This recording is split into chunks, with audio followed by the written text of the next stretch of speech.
নতুন নতুন ভালোবাসার গল্প পেতে আমাদের চ্যানেলটি সাবস্ক্রাইব করে পাশে থাকা বেল আইকনে ক্লিক করুন। ধন্যবাদ। আজকে আমাকে দেখতে এসেছে। বিয়ে প্রায় ঠিকঠাক হয়ে গেছে। হঠাৎ আদ্র ভাইয়া কোথা থেকে দৌড়ে এসে সবার সামনে আমাকে জড়িয়ে ধরলেন। আমি ভাইয়াকে ছাড়ানোর চেষ্টা করতেছি, কিন্তু ফলাফল শূন্য। আদ্র ভাইয়া এমন ব্যবহারে সবাই যেন অবাকের শীর্ষে পৌঁছে গেছে। এলাকার সবচেয়ে ভদ্র ছেলে, তারপরও আবার নামকরা ইউনিভার্সিটির প্রফেসর, সবার সামনে এমন একটা কাজ করতেছে, ভাবা যায়? বেশ কিছুক্ষণ পর আদ্র ভাইয়া আমাকে ছেড়ে দিয়ে কাউকে কোনো কথা বলার সুযোগ না দিয়ে হন হন করে বাহিরে চলে গেল। সবাই এখনো আমার দিকে মুখ হাঁ করে তাকিয়ে আছে। কি হলো এটা? আদ্র কেন হঠাৎ করে এমনটা করলো? তার মতো একটা ছেলে এমনটা করতে পারে কিভাবে? সবার মনেই এই প্রশ্ন চলতে লাগলো। আর এইদিকে আমি মাথা নিচু করে দাঁড়িয়ে আছি। লজ্জা আর অস্বস্তিতে কিছু বলা তো দূরে থাক, মাথা তুলতেই পারছি না। কি হলো এটা আমার সাথে? আদ্র ভাইয়া এমনটা কেন করলো আমার সাথে? এমন নানা প্রশ্নে নিজেকে জর্জরিত করে চলেছি। আদ্র ভাইয়ার এমন ঘটনায় পাত্রীর বাবা ফুপিকে বলল, মিসেস রহমান, আপনি আমাদের ডেকে এনে এভাবে অপমান করলেন, আমি ভাবতেও পারিনি। পাত্রের বাবার এমন কথায় ফুপির মুখটা লাল হয়ে গেল। এমনিতেই তিনি এক কথার মানুষ, তাকে কেউ কিছু বলবে এটা তিনি শুনতে একদমই পছন্দ করেন না। কিন্তু পরিস্থিতি এখন ঠিক উল্টো, তাই তিনি বিনয়ের সাথে বললেন, দেখেন ভাই সাহেব, এমনটা যে হবে আমরা সেটা বুঝতে পারি নাই। হঠাৎ যে আদ্র এমন কিছু করবে এটা আমাদের ভাবনারও বাহিরে ছিল। এই ঘটনার জন্য আপনাদের কাছে ক্ষমা চাওয়ার মুখ আমার নাই, তারপরও পারলে আমাকে ক্ষমা করবেন। পাত্রের বাবা এতে একটুও না দমে আগের চেয়েও বেশি জোরে চেঁচিয়ে বললেন, আপনারা আমাদের ডেকে এনে অপমান করছেন। আপনাদের যদি নিজেদের ভেতরে এমন ঠিক করাই ছিল, তাহলে আমাদের ডেকে এনে এভাবে অপমান করলেন কেন? আপনাদের আমি দেখে নিব। এই বলে তিনি সবাইকে নিয়ে চলে গেলেন। পাত্রপক্ষ চলে যেতে না যেতেই ফুপি হুঙ্কার দিয়ে বলল, ফারিহা, এইসব কি? আমার মান সম্মান রাখলে না আর? ফুপির এমন হুঙ্কারে আমি কি বলবো কিছুই বুঝতে পারছি না, তাই মাথা নিচু করে দাঁড়িয়ে আছি। এখন আরো ভয়ে সারা শরীর ঝিমঝিম করছে আমার এমন অবস্থা দেখে বড় বাবা ফুপিকে বলল, আহা আপু, ওকে এভাবে ধমকাচ্ছ কেন? ওকে এখন একটু রেস্ট নিতে দাও। আদ্র আসলে আমরা সবাই তার সাথে কথা বলবো তখন।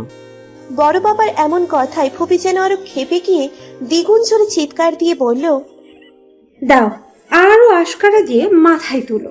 এত বড় একটা কাহিনী ঘটে গেল আর ওনারা এখন কিছুই বলছে না। আসুক আজকে আদ্র, ওর একদিন কি আমার একদিন। এই কথা বলে হন হন করে রুমে চলে গেলেন তিনি। ফুপি চলে গেলে একটু স্বস্তির নিঃশ্বাস ফেলল সবাই। ফুপিকে জমের মতো ভয় পায় বললেই চলে। ফুপি চলে যেতেই বড় বাবা সবার উদ্দেশ্যে বললেন, তোমরা এখনো দাঁড়িয়ে আছো যে? আরো কোনো নাটক দেখার বাকি আছে নাকি? বড় বাবার এমন কথাই সবাই যার যার ঘরে চলে গেল। আর আমি আমার ঘরে গিয়ে ভাবতে লাগলাম, কি হলো এটা? আমার সাথে আদ্র ভাইয়া এমনটা কেন করলো? ভাইয়া কি আমাকে ভালোবাসে? না না, তা হবে কেন? তাহলে কি? এমন নানা প্রশ্ন মনের মধ্যে উকি দিতে শুরু করলো। এবার পরিচয়ে যাওয়া যাক। আমি ফারিহা মেহবুব, আহসান মেহবুব এবং আফসানা মেহবুবের প্রথম কন্যা, ছোট ভাই আফসান মেহবুব। আর যার জন্য আজকে এত কিছু হলেও উনি হলেন আদ্রিয়ান মেহবুব আদ্র। আবরার মেহবুব মানে বড় বাবা, রোমানা মেহবুব মানে বড় মার দুই মাত্র সন্তান। বড় বোন আদ্রিতা মেহবুব বিয়ে করে এখন স্বামী নিয়ে লন্ডনে পাড়ি জমিয়েছে। আর ছোট বোন অদ্রি মেহবুব। বাকিটা গল্পে আস্তে আস্তে জানতে পারবেন। ড্রয়িং রুমে আজকে বৈঠক বসেছে। বৈঠকে আলোচনার বিষয় হলো আদ্র ভাইয়ার তখনকার ঘটনা। ড্রয়িং রুমের একপাশে মাথা নিচু করে দাঁড়িয়ে আছি, আর ওইদিকে সবাই আদ্র ভাইয়াকে নানান প্রশ্ন করে চলেছে, কিন্তু ওনার যেন কারো কোনো কথাই কানে যাচ্ছে না। সেই তখন থেকে ফোনে কি যেন করতেছেন। ওনার এমন ব্যবহারে বড় বাবা ধমক দিয়ে বলল, আদ্রম, এটা কেমন ব্যবহার? সবাই তোমাকে কিছু জিজ্ঞাসা করতেছে আর তোমার সেদিকে কোনো খেয়াল নাই। আদ্র ভাইয়া বড় বাবার কথা এবার বলে উঠল, সবাই একসাথে প্রশ্ন করতে থাকলে আমি কিভাবে জবাব দিব? আমাকে কি জবাব দেওয়ার সুযোগ দিয়েছো তোমরা? এক এক করে জিজ্ঞাসা করো তোমরা এক্স্যাক্টলি কি কি জানতে চাও। আদ্র ভাইয়ার এমন কথা শুনে ফুপির সাথে সাথে ঝংকার দিয়ে প্রশ্ন করে বসলো, তখন মেহমানদের সামনে ফারিহার সাথে ওরকম বাজে ব্যবহার কেন করলে? তুমি কি জানতে না যে ফারিহার বিয়ের জন্য ওদেরকে আমি এনেছি? ফুপির এমন সিরিয়াস কথাই আদ্র ভাইয়া কিছুই হয়নি এমন একটা ভাব করে বলল। তো তাতে কি হয়েছে? ফুপি আদ্র ভাইয়ার ব্যবহারে অনেকটা বিরক্ত হয়ে বলল। কি হয়েছে মানে? তুমি কি বুঝতে পারছো না আজকে তোমার জন্য আমাদের মান সম্মান কোথায় গিয়ে পৌঁছেছে? আদ্র ভাইয়া এবার একটু সিরিয়াস মুডে বলল। হ্যাঁ, তাতে কি? আমি আমার বিবাহিত স্ত্রীর সাথে যা খুশি করতে পারি, তো এটার জন্য কি পাড়ায় পাড়ায় বলে বলে অনুমতি নিতে হবে নাকি? আদ্র ভাইয়ার এমন কথাই আমি যেন আকাশ থেকে পড়লাম। এতক্ষণ মাথা নিচু করে থাকলেও এবার মাথা তুলে একটু দেখলাম, তারপর অবাক হয়ে আদ্র ভাইয়ার দিকে তাকিয়ে ভাবতে লাগলাম, বিবাহিত স্ত্রী? আমার আবার কখন বিয়ে হলো আদ্র ভাইয়ার সাথে? তাহলে আদ্র ভাইয়া মিথ্যে বলতেছে কেন? না না, মিথ্যে কেন বলবে? তাহলে আমি কি স্বপ্ন দেখতেছি নাকি? এইদিকে আদ্র ভাইয়ার এমন কথা শুনে সবার মুখ ইয়া বড় হা হয়ে গেছে। কি বললো এটা আদ্র? ধাক্কাটা সামলে নিতে বেশ কিছুক্ষণ লাগলো। সামলে নিয়েই বাবা আদ্র ভাইয়াকে বলল। মানে কি বলছিস এসব আদ্রম? জি চাচু, ঠিকই তো বলেছি। আদ্র ভাইয়ার এমন কথায় ফুপি হুঙ্কার দিয়ে বলল। ফারিহা, এসব কি শুনছি আমি? ও আর কি বলবে ফুপি, যা বলবে তা এই কাবিন নামা। এটা বলে একটা কাগজ এগিয়ে দিল বাবার উদ্দেশ্যে। বাবা কাগজটা পড়ে চেঁচিয়ে বললেন। ফারিহা, বাবার এমন চিৎকারে মাথা নিচু করে কান্না করে মিনমিন করে বললাম, বাবা এসব কিছু ঠিক না, আদ্র ভাইয়া মিথ্যে বলতেছে, আমি এর কিছুই করিনি। কিন্তু আমার কথা মনে হয় না কেউ শুনতে পেয়েছে। বাবা, ফুপি আর আদ্র ভাইয়াকে জমের মতো ভয় করি, তাই তাদের সামনে মুখ ফুটে ভালোভাবে বলতে পারলাম না। আমার এমন অবস্থা দেখে বড় বাবা বললেন। আহাম, তোমরা অযথায় আমার ফারুমাকে এমনভাবে ধমকাচ্ছ কেন? আমার মনে হচ্ছে এই সব কিছুর মূলে হলো এই আদ্রম, আর তোমরা ওকে ছেড়ে আমার ফারুমাকে ধমকাচ্ছ। বড় বাবার এমন কথায় আমার কান্না যেন বেড়ে গেল। আমি বড় বাবার পাশে গিয়ে দ্বিগুণ গতিতে কান্না করতে করতে বললাম, দেখো না বড় বাবা, আদ্র ভাইয়া শুধু শুধু মিথ্যে বলে আমাকে ফাঁসাচ্ছে। আমি এর কিছুই জানি না, শুধু শুধু আমাকে দোষারোপ করছে। আমার এমন কথায় আদ্র ভাইয়া হনহন করে উঠে এসে আমাকে টেনে নিয়ে গিয়ে কাবিন নামার কাগজটা হাতে ধরিয়ে দিয়ে বলল। তোর কাছ থেকে এটা আশা করি নাই আমি। ফারুক, ছিছি, নিজের বিবাহিত স্বামীকে বিয়ে হওয়ার পর অস্বীকার করছিস। তুই আমাকে বিয়ে করে এটা আমার সাথে করতে পারলি কিভাবে? তোর একটুও বিবেকে বাঁধলো না? আদ্র ভাইয়ার এমন কথার আমি কি জবাব দিব বুঝতে পারছিলাম না। কাবিন নামার দিকে তাকিয়ে দেখি কোণের জায়গায় স্পষ্ট জলজল করছে ফারিহা মেহবুব নামটা, আর বরের জায়গায় আদ্রিয়ান মেহবুব আদ্র, সাথে স্বাক্ষরের জায়গায় আমার স্বাক্ষর দেখে আমার মাথায় যেন আকাশ ভেঙে পড়ল। এটা কিভাবে সম্ভব? আমি কখনো এমন কাগজে স্বাক্ষর করি নাই, তাহলে এটা কি? তারপরও আমি মিনমিন করে বললাম, না, এটা মিথ্যে, আমি কখনো বিয়ে করি নাই তোমাকে, এই কাগজটাও মিথ্যে। আমার এমন কথায় আদ্র ভাইয়া একটু রাগী ভাব নিয়ে বলল। এরপরও তুই অস্বীকার করছিস ফারুক? তুই নিজের বিয়েকে অস্বীকার করবি? আমি ভাবতেও পারিনি। ছি ফারুক, ছি। আমাদের এমন কথা কাটাকাটি দেখে এবার ফুপি চেঁচিয়ে বলল। তোমরা থামবে? আমি একটা সিদ্ধান্ত নিয়েছি, দেখো তোমাদের পছন্দ হয় কিনা। সেটা হলো আদ্র আর ফারিহা যেহেতু একটা কাণ্ড ঘটায় ফেলেছে, তাই আমি চাই সামাজিকভাবে আবার ওদের বিয়ে পুনরায় দেয়া হবে, এবং সেটা খুব জলদি। কেননা এলাকায় আমাদের পরিবারের একটা সম্মান আছে। ফুপির কথা শুনে আমার মাথায় যেন আকাশ ভেঙে পড়ল। কি হচ্ছে আজকে আমার সাথে এসব? আমার সাথে আজকে সকাল থেকে শুধু অনাকাঙ্ক্ষিত ঘটনা ঘটেই চলেছে। একে তো হঠাৎ করে দেখতে আসলো, তারপর আবার আদ্র ভাইয়ের তখনকার ঘটনা, এখন আবার বিয়ে। উপরওয়ালা আমাকে রক্ষা করো এই বিপদ থেকে। আমি এই বিয়ে কখনো করতে পারবো না, কেননা আমি তো অন্য কাউকে ভালোবাসি। শুধু ভালোবাসি না, মন প্রাণ দিয়ে ভালোবাসি। তাই এবার আর চুপ না থেকে বলে উঠলাম, না ফুপি, আমি আদ্র ভাইয়াকে কখনোই বিয়ে করতে পারবো না। আমার এমন কথাই ফুপি যেন রেগে লাল হয়ে গেল। আমার দিকে হুঙ্কার দিয়ে চেঁচিয়ে বলল। লুকিয়ে বিয়ে করার সময় এই কথা মনে হয় নাই তোমার? এখন আমরা সামাজিকভাবে আবার বিয়ে দিচ্ছি, এখন তোমার এই কথা মনে হচ্ছে? ফুপির এমন হুঙ্কারে যেন আমার অন্তরাত্মা পর্যন্ত কেঁপে উঠল, সাথে আমার অনেক কান্না পেল। আমি কাউকে সত্যিটা বোঝাতে পারছি না, কেউই আমার কথা বিশ্বাস করছে না। তারপরও আমি বললাম, না ফুপি, আদ্র ভাইয়ের সাথে আমার বিয়ে হয় নাই, সত্যি ফুপি, আমাকে বিশ্বাস করো। ফুপি আমার এমন কথাই আমার দিকে রাগী ভাবে তাকিয়ে ধমক দিয়ে বলল। চুপ, আর একটাও কথা না। আমি যেহেতু বলেছি বিয়ে হবে, সুতরাং বিয়ে হবে। তারপর অন্যদের দিকে তাকিয়ে বললেন, এতে তোমাদের কারো কোনো আপত্তি আছে? ফুপি যেহেতু বলেছে তাই কেউ আপত্তি করবে না। আর হলেও তাই, যেমনটা হয়েছিল আজকে। ফুপির জোরের কারণেই পাত্রপক্ষ আমাকে আজকে দেখতে এসেছিল। বাবা ফুপিকে বলল, তুমি যেহেতু বলেছো তাই আমার আর কোনো আপত্তি নাই। যদিও শুরুতে একটু আপত্তি ছিল, কিন্তু এখন ভেবে দেখলাম আদ্র ছেলে হিসেবে বেস্ট। তার উপর ফারিহা সারা জীবন আমাদের সাথেই থাকতে পারবে। বাবার এমন কথা শুনে আমার যাও অল্প একটু ভরসা ছিল, ওটাও ভেঙে চূর্ণ বিচূর্ণ হয়ে গেল। আমি দৌড়ে সেখান থেকে ঘরে চলে আসলাম। এসে বালিশে মুখ গুছিয়ে কাঁদতে শুরু করলাম, কেননা এইটাই এখন আমার একমাত্র কান্নার সঙ্গী। এইদিকে ফারিহাকে এভাবে দৌড়ে চলে যেতে দেখে আদ্র অনেকটা ভয় পেয়ে যায়। তাই সে তাড়াতাড়ি সেখান থেকে উঠে ফারিহার ঘরের সামনে এসে দেখতে পায় ফারিহার দরজা বন্ধ করে দেওয়া। এটা দেখে তার ভয়ের মাত্রা যেন দ্বিগুণ হয়ে যায়। তাই সে জোরে জোরে দরজা ধাক্কাতে শুরু করে। দরজায় কারোর জোরে জোরে ধাক্কা দেওয়ার কারণে ফারিহার অনেকটা রাগ হয়, আর মনে মনে বলে, এমনিতেই তো তোমরা আমার কথা বিশ্বাস করলে না, আমাকে জমের গলায় ঝুলিয়ে দেওয়ার ব্যবস্থা করলে। এখন একটু শান্তি মতো কাঁদতে পারবো না? খুলবো না আমি দরজা, দেখি কত ধাক্কাতে পারো। বেশ কিছুক্ষণ ধরে দরজা ধাক্কা দেওয়ার পরও ভিতর থেকে যখন কোনো আওয়াজ আসলো না, তখন আদ্রর যেন যায় যায় অবস্থা। সে এবার দ্বিগুণ জোরে দরজা ধাক্কা দিয়ে বলল, ফারু, দরজা কি খুলবি নাকি ভেঙে ফেলতে হবে? আদ্র এমন হুমকি শুনে মনে মনে ভাবলাম, ধুর, ভাল লাগে না। এখন আবার আরেক বিপদ। যদি দরজা না খুলি তাহলে উনি যেই মানুষ, হয়তো সত্যি সত্যি দরজা ভেঙে ফেলবে। তার চেয়ে দরজা খুলেই দিই। এই ভেবে দরজা খুলতে না খুলতে আদ্র ভাইয়া আমাকে নিয়ে বিছানার উপর পড়ে গেলেন। মনে হয় ভাঙার জন্য জোরে ধাক্কা দেওয়ার মুহূর্তে আমি দরজা খুলে ফেলেছি, আর বিছানা পাশেই ছিল। বেশ কিছুক্ষণ ধরে আদ্র ভাইয়া আমার উপর পড়ে আছে, সরার কোনো নামই নেই, এক ধ্যানে তাকিয়ে আছে।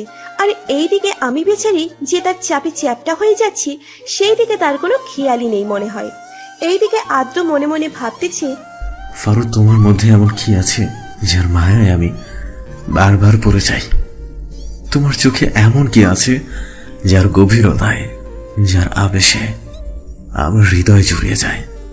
বলো ফারু, বলো। কিন্তু আমি বলবো কিভাবে? আদ্র তো মনে মনে বলেছে, আর বেচারি আমি তো শেষ। এই বুইড়া খাটাসটার ওজনে তো আমি চ্যাপটা হয়ে যাচ্ছি। ওনাকে অনেক জোর দিয়ে সরাতে চেষ্টা করতেছি, কিন্তু কুলিয়ে উঠতে পারছি না। অবশেষে রেগে কিছু বলতে যাব, তার আগেই, আপু, এই না না, আমি কিছু দেখিনি। এই বলে দুই চোখ হাত দিয়ে ঢেকে নিল অদ্রি। হঠাৎ এমন কথায় আদ্রর ধ্যান ভেঙে গেল। সে দেখতে পায় অদ্রি দুই হাত দিয়ে তার চোখ ঢেকে রেখেছে। এটা দেখে সে লজ্জা পেয়ে তাড়াহুড়ো করে সেখান থেকে চলে গেল। এইদিকে আমি কি বলবো বুঝতে পারছি না, লজ্জায় আমার মাথা কাটা যাচ্ছে। ছি, ছোট বোনের সামনে আবার একটা বাজে পরিস্থিতিতে পড়তে হয়েছে আমাকে। তারপর বললাম, ওই হাত নামা, এইখানে কিছুই চলছে না। আর তখনকারটা একটা দুর্ঘটনা ছিল। আমার এমন কথা শুনে অদ্রি মুচকি হেসে বলল, সেটা তো বুঝতেই পারছি কেমন দুর্ঘটনা, তারপরেও বলছি আরো কয়েকদিন একটু ধৈর্য ধরো ভাবি। ওই কে তোর ভাবি রে? আমি কখনোই তোর ভাবি হব না। তোর এই বুইড়া খাটাস ভাইকে জীবনেও বিয়ে করব না। সেটা তো দেখাই যাবে, তুমি বিয়ে করো না আর না করো। আর করবে কি, তুমি তো বিয়ে করেছোই ভাবি। কথাগুলো রেগে বললাম। অদ্রির কথায় এবার আমি রেগে ধমক দিয়ে বললাম, ওই, আর একবার যদি ভাবি ভাবি করিস তাহলে তোর একদিন কি আমার যতদিন লাগে। আমার কথাই অদ্রি পুনরায় মুচকে হেসে বলল, সেটা তো সময় হলেই দেখা যাবে। যে কথার জন্য আসলাম, ফুপি তোমাকে ডাকে, তোমাকে জলদি যেতে বলেছে। আমি যাচ্ছি, তুমিও আসো, তোমার জন্য বিশাল একটা সারপ্রাইজ অপেক্ষা করছে। এই বলে চলে গেল অদ্রি। এইদিকে আমি ভাবতে লাগলাম, সারপ্রাইজ? কি সারপ্রাইজ দিতে পারে? আচ্ছা, ওনারা মত চেঞ্জ করলো না তো যে আদ্র ভাইয়ের সাথে আমার বিয়ে দিবে না? ওয়াও, এটা হলে তো ভালোই হবে। এইসব ভেবে আগ্রহ নিয়ে ফুপিদের দিকে চলে গেলাম। আমাকে আসতে দেখে ফুপি বলল, ফারিহা, আমরা সবাই সিদ্ধান্ত নিয়েছি আদ্র আর তোমার বিয়ে আগামী শুক্রবার বাদ-জুমা অনুষ্ঠিত হবে। যদিও আগেই তোমাদের বিয়ে হয়েছে, কিন্তু সেটা তোমরা ভুলে যাও। আর তোমাকে যাকে যাকে বলার প্রয়োজন বলবে। ফুপির কাছ থেকে এমন কথা শুনে সারপ্রাইজের আশা সারা জীবনের জন্য মিটে গেল আমার অনেক কান্না পাচ্ছে, কিন্তু সবার সামনে কান্নাও করতে পারছি না, কেননা আমার কান্নার মূল্যই যে কারো কাছে নেই। তাই আর কিছু না বলে ঘরে চলে আসলাম। এসে আমার দীর্ঘ 4 বছরের ভালোবাসা পত্রপুরুষের চিঠিগুলো বের করে জড়িয়ে ধরলাম, কাঁদতে শুরু করলাম। আমার তো কান্নাই একমাত্র সঙ্গী হয়েছে, আর কেউ নেই আমার। কান্না করে ফোপাতে ফোপাতে বলতে লাগলাম, কই আছো তুমি পত্রপুরুষ? আমাকে কি এই বিপদ থেকে উদ্ধার করবে না? আমি যে আর পারছি না, আমাকে এসে নিয়ে যাও। আমি না হয় তোমার নাম ঠিকানা কিছুই জানি না, কিন্তু তুমি তো জানো। তাহলে আমার এই বিপদে তুমি পারছো চুপ করে থাকতে? তুমি না আমার একটুও কষ্ট সহ্য করতে পারতে না? তাহলে এখন কিভাবে সহ্য করতেছো? আমি যে আর নিতে পারছি না, প্লিজ আমাকে এখান থেকে উদ্ধার করে নিয়ে যাও। এইভাবে কান্না করতে করতে কখন যে ঘুমিয়ে পড়ছি জানি না। পরের দিন সকালে ঘুম থেকে উঠে মনটা অনেক ফুরফুরে লাগছিল, কিন্তু যখনই আমার বিয়ের কথা মনে হলো তখনই কান্না করতে করতে মনে মনে ভাবতে লাগলাম, না, আমি পারবো না অন্য কাউকে ভালোবাসতে, অন্য কাউকে বিয়ে করতে। আমাকে কিছু একটা করতেই হবে। এই ভেবে বাবার কাছে এসে দেখলাম উনি চেয়ারে বসে পত্রিকা পড়তেছে। এটা দেখে বাবার পায়ের কাছে বসে কান্না করতে করতে বললাম, প্লিজ বাবা, আমি এই বিয়ে করতে পারবো না। আদ্র ভাইয়ের সাথে আমার কিচ্ছু ছিল না, প্লিজ তুমি বিশ্বাস করো, আমি যে অন্য কাউকে ভালোবাসি। আমার এমন কথা শুনে চোখ মুখ শক্ত করে বাবা বলল, অত বড় একটা বাজে কাজ করার আগে তোমার মনে ছিল না এই কথাটা? আমাদের পরিবারের সম্মানের কথাও একবার ভেবে দেখলে না, আর এখন এসে ওকালতি করা হচ্ছে। তোমাদের তো বিয়ে হয়েছে, তাহলে লোক জানাজানি হয়ে যাওয়ার আগে সামাজিকভাবে আর একবার বিয়ে করতে তোমার সমস্যা কোথায়? বাবা চোখ রাঙিয়ে রেগে বললেন। বাবার এমন রাগ মিশ্রিত কথায় আমার কান্নার গতি যেন দ্বিগুণ হয়ে গেল। আমি কান্না করতে করতে ফোপাতে ফোপাতে বললাম, প্লিজ বাবা, বিশ্বাস করো, আমি এমন কাজ করি নাই। আদ্র ভাইয়া আমাকে ফাঁসাচ্ছে। আমি কালকের আগে এই সম্পর্কে কিছুই জানতাম না। আদ্র ভাইয়াকে আমি বিয়ে করতে পারবো না। প্লিজ বাবা, কিছু একটা করো, প্লিজ। আমার কান্না করতে করতে এমন অবস্থা দেখি বাবা একটু নরম হলো। যতই হোক না কেন, বাবা মেয়ের সম্পর্ক বলে কথা, সব বাবাই সকল সন্তানদের ভালোবাসে, কিন্তু তাদের মেয়েদের একটু বেশিই ভালোবাসে। তিনি আমাকে বসা অবস্থাতেই আমার মাথা তার কোলের উপর টেনে নিয়ে মাথায় আলতো করে হাত বুলিয়ে দিতে দিতে বললেন, আমি বুঝতে পারছি মা, কিন্তু মা, এখন কি আর বিয়ে ভেঙে দেওয়া সম্ভব? কাল বাদ পরশু বিয়ে, তাই এ পর্যন্ত আমাদের প্রায় সব আত্মীয়দের বাসায় আর আমাদের এলাকায়ও নিমন্ত্রণ পাঠানো হয়ে গেছে। এখন যদি তাদেরকে বলা হয় যে বিয়ে হবে না, তাহলে কি হবে বুঝতে পারছিস? বাবার কথায় কি বলবো বুঝতে পারছি না। আমি যে এর কোনো জবাবই খুঁজে পাচ্ছি না। আমাদের এলাকার সবাই আমাদের পরিবারকে যথেষ্ট সম্মান করে। আমার জন্য যদি আমাদের পরিবারের সম্মানে আঘাত লাগে, তাহলে তো আমি সহ্য করতে পারবো না। আমি কিভাবে পারবো এতটা স্বার্থপর হতে? আমার জন্য আমার পরিবারের দিকে কেউ আঙুল তুলবে, এটা আমি কখনোই চাই না, আর চাইবও না। আমি না হয় সবার আনন্দ আর পরিবারের সম্মানের কথা ভেবে আমার এতদিনের লুকায়িত ভালোবাসাকে জলাঞ্জলি দিলাম। আমার কাছ থেকে কোনো উত্তর না পেয়ে বাবা আবার বললেন, দেখ মা, আমি বুঝতে পারছি তোর মনের অবস্থা। আমি তো বললামই, এখন তুই যদি বিয়ে ভাঙতে বলিস তাহলে আমি ভেঙে দিব। আর আদ্রকেও তো আমি ছোট থেকেই দেখেছি, ওর কাছে তুই অনেক সুখী থাকবি। আর তাছাড়া তুই আমার একমাত্র মেয়ে, তুই সবসময় আমার কাছেই থাকবি, সুখে থাকবি। এর চেয়ে বেশি আর কিছু কি চাইতে পারি আমি? বাবার কথার কোনো উত্তর না দিয়ে বাবার কোলে মাথা দিয়ে শুয়ে থাকলাম, যদি মনটা একটু শান্ত হয় এই আশায়। আমাকে কিছু না বলে চুপ থাকতে দেখে বাবাও আর কিছু না বলে আমার মাথায় আলতো করে হাত বুলিয়ে দিতে লাগলো। আপু, আপু তোমাকে ডাকছে। হে কি, তুমি এভাবে শুয়ে শুয়ে কান্না করতেছো কেন? আমি শুয়েছিলাম, হঠাৎ অদ্রি এসে কথাগুলো বলল আমাকে। অদ্রিকে দেখে আমি তাড়াতাড়ি করে চোখ মুছে বললাম, কই কান্না করতেছি, চোখে কি যেন পড়েছিল। আপু, আমাকে কি তোমার হাবলো মনে হয়? আমি স্পষ্ট দেখলাম তুমি কান্না করতেছো। আরে না, তুই ভুল দেখছিস। এই দেখ, আমি হাসতেছি। আর আমি কেন কান্না করবো রে? কান্না করে তো তারা যাদেরকে পরিবার ছেড়ে অন্য একটা পরিবারে যেতে হয়, কিন্তু আমার তো আমার পরিবারকে ছেড়ে অন্য কোথাও যেতে হচ্ছে না, তাহলে আমি কান্না করব কেন? আমার কথা শুনে অদ্রি বলল, তুমি সবসময় এমন হাসি খুশি থাকবে, তোমাকে কষ্ট পেতে দেখলে আমার একটুও ভালো লাগে না। কিন্তু মনে মনে নিজেই নিজেকে বলতে লাগলো, তুমি মুখে যতই বলো না কেন, তুমি যে কষ্টে, মনে মনে অনেক কষ্টে আছো, এটা আমি বুঝতে পেরেছি। যখন থেকে বুঝতে শিখেছি তখন থেকেই তো প্রায় সব সময় তো তোমার আর আপুর কাছেই ছিলাম। আমি জানি তুমি কেন কষ্ট পাচ্ছ, সেটা কখনোই বলবে না, কিন্তু তোমার এই কান্নার পেছনের কি কারণ আছে সেটা আমাকে খুঁজে বের করতেই হবে। আর এর জন্য যদি ভাইয়াও দায়ী হয় তাহলেও তাকে শাস্তি পেতে হবে। তোমাকে কথা দিলাম আপু। এই টপিক চেঞ্জ করার জন্য আমি বললাম, আচ্ছা এখন বলতো বড় বাবা কেন ডাকে আমাকে? বিশেষ কোনো দরকার আছে নাকি? সেটা কি আমাকে বলেছে? আমাকে শুধু বললো যাও তো গিয়ে মারুফাকে ডেকে নিয়ে আসো। তোমাকে সবাই কত ভালোবাসে, আমাকে একটুও ভালোবাসে না কেউ। অদ্রি এই কথা বলে ন্যাকা কান্না শুরু করলো। অদ্রির এমন ন্যাকা কান্না দেখে বললাম, কেন রে, তোর কেন এমন মনে হয়? আমার কথা শুনে অদ্রি ঠোঁট উল্টিয়ে বাচ্চাদের মতো করে বলল, কেন হবে না তুমিই বলো। সবাই তোমাকে মা মা বলে ডাকে আর আমাকে ওই আদ্রি বলে ডাকে। ভালোবাসলে কি এমন করে ডাকতো? অদ্রির এমন অভিযোগ শুনে আমি মুচকে হাসলাম। ভাবলাম, যাক বাবা, এই মেয়ে এটাও খেয়াল করেছে। তারপর মজা করে বললাম, আহা কাঁদে না সোনা, কাঁদে না, আমি আছি না। কেউ ভালোবাসুক আর না বাসুক, আমি তো তোকে অনেক ভালোবাসি। এখন যা গিয়ে বড় বাবাকে বল আমি আসতেছি। আমার কথা শুনে অদ্রি চলে গেল, আর আমি ওর চলে যাওয়ার পানে তাকিয়ে বলতে লাগলাম, সরি রে বোন, তোর থেকে সব কিছু লুকাবার জন্য আজকে তোকে মিথ্যে বললাম। আমাকে তুই ক্ষমা করে দিস। এছাড়া যে আমার আর কোনো উপায়ই ছিল না। তুই তো ছোট, তোকে যদি বলতাম তাহলে তুই তো আমাদের পরিবারের দিকটা না ভেবে আমার কথাই ভেবে হয়তো কিছু একটা করার চেষ্টা করতিস। কিন্তু এটা যে আমার পরিবারের সম্মানের দিকে আঙুল তুলতো, আমার জন্য আমার পরিবারের দিকে কেউ আঙুল তুলবে, এটা যে আমি কখনোই চাই না। আমাকে ডেকেছিলে বড় বাবা? বড় বাবাকে বই পড়তে দেখে ওনার কাছে গিয়ে বললাম। আমাকে এই কথা বলতে শুনে বড় বাবা বইটা রেখে আমাকে ওনার পাশে টেনে নিয়ে বলল, এসেছিস ফারুমা? আমি যে জন্য তোকে ডেকেছিলাম। হ্যাঁ বড় বাবা বলো। পরশুদিনই তো তোদের বিয়ে, তাই আমি বলতে চাচ্ছি তুই তোর বন্ধু বান্ধব যাদের যাদের দাওয়াত দিতে চাস দিয়ে দিস। বিয়ের কার্ডও এসে গেছেন, আর আজকে কিছুক্ষণ পর বিয়ের শপিং করতে যেতে হবে।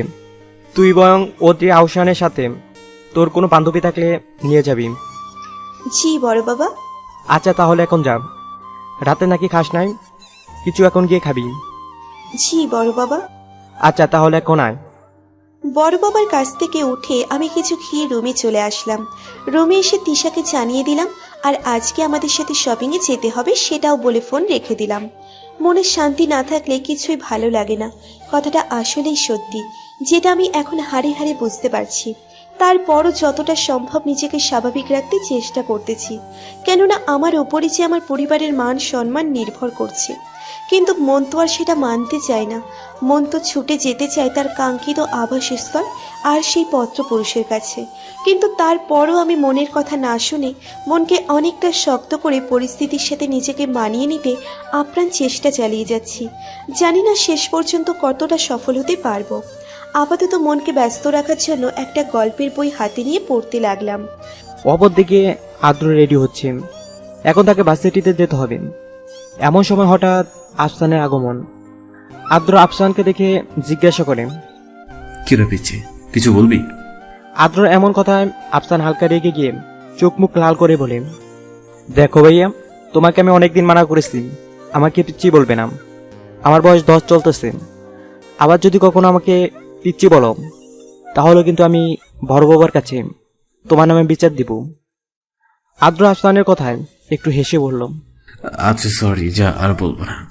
আফসান আদ্রের কথা শুনে বলল, তুমি তো প্রতিবারই বলো যে বলবে না, তারপরও বলো। আচ্ছা আর বলবো না, আমার দেরি হচ্ছে, কিছু বলবি নাকি? বড় বাবা তোমাকে ডাকে, কি জন্য বলবে? আচ্ছা তুই যা, আমি আসছি। আফসান চলে গেলে আদ্র রেডি হয়ে তার বাবার কাছে গিয়ে জিজ্ঞাসা করে, বাবা কিছু বলবে? ফারিয়া আজকে বিয়ে শপিং করতে যাবে, তোকে ওদের সাথে থাকতে হবে। আদ্র মিস্টার আবরার মেহবুবের কথা শুনে বললাম, কিন্তু বাবা আমি তো ভার্সিটি যাচ্ছি, আমার ভার্সিটিতে ক্লাস নিতে হবে, তাহলে আমি কিভাবে? আদ্রর কথা শুনে আবরার সাহেব রেগে বললাম, অত কিছু শুনতে চাইছি আমি? যেটা বলেছি সেটাই করবি।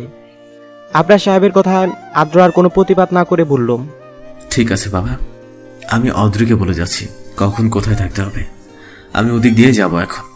তারপর আদ্র আবরার সাহেবের কাছ থেকে বিদায় নিয়ে অদ্রিকে জায়গা আর সময় বলে ভার্সিটির উদ্দেশ্যে বের হয়ে যায়। দুপুর 2টা। ফারিয়া, অদ্রি, আফসান আর তৃষা শপিংয়ের উদ্দেশ্যে বাসা থেকে বের হয়। কিছুক্ষণ পর তারা শপিং মলে পৌঁছে যায়। তারপর হঠাৎ ফারিয়া শপিং মলের অপোজিটে এমন কিছু দেখতে পায় যার জন্য তার অনেক রাগ হয়। রাগে সারা শরীর জ্বালা করতে শুরু করে আর মনে মনে বলে, তুই এইখানে এসব কাজ করতেছিস আর তোর জন্য আমার উপর দিয়ে কত কিছু যাচ্ছে, তোকে যে আমি কি করব। এই বলে সে অনেকটা রাগ নিয়ে এগিয়ে যেতে থাকে। হঠাৎ সে দেখতে পায় একটা মেয়ে আদ্রকে খুব বাজেভাবে জড়িয়ে ধরে আছে। এটা দেখে আমি সাথে সাথে চোখ বন্ধ করে নিলাম, কেননা এসব আমার একদমই সহ্য হচ্ছে না। মনের কোথাও একটা কেমন কেমন লাগতেছে আর আদ্র ভাইয়ের উপর অনেক রাগ হচ্ছে, কিন্তু কেন এমনটা হচ্ছে সেটা আমি কিছুতেই বুঝে উঠতে পারছি না।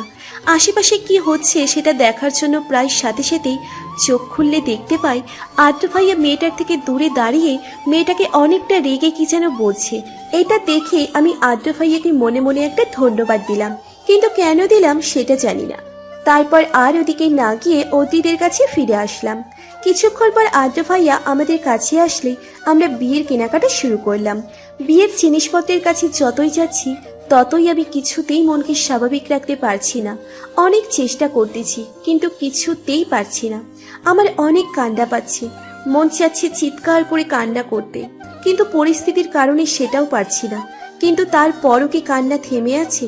ভিতরে ভিতরে তো আমার বোন ভালোবাসার তীব্র বেদনার আগুনে পুড়ে দগ্ধ হচ্ছে।